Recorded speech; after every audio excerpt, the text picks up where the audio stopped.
নতুন বাংলাদেশে ফ্যাসিবাদ ও অরাজকতার কোনো স্থান নেই। হত্যাকাণ্ডের মাধ্যমে জনমনে আতঙ্ক সৃষ্টি করছে।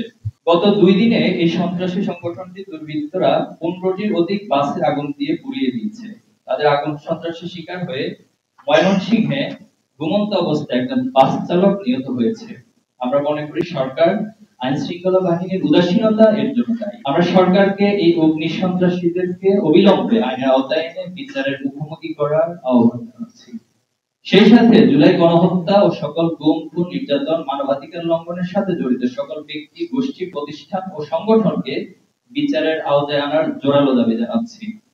যারা এই ফ্যাসিবাদী শাসনকে বৈধতা দিতে ভূমিকা রেখেছিল তাদের বিরুদ্ধে আইনি ব্যবস্থা গ্রহণ করার দাবি জানাচ্ছি। আগামীকাল 13ই নভেম্বর আন্তর্জাতিক ট্রাইব্যুনালে খুনি হাসিনার বিচার রায় ঘোষণা করবে। এই প্রেক্ষিতে নিষিদ্ধ আওয়ামী লীগের কিছু নেতাকর্মী ঢাকায় লকডাউন নামে কর্মসূচি দিয়েছে।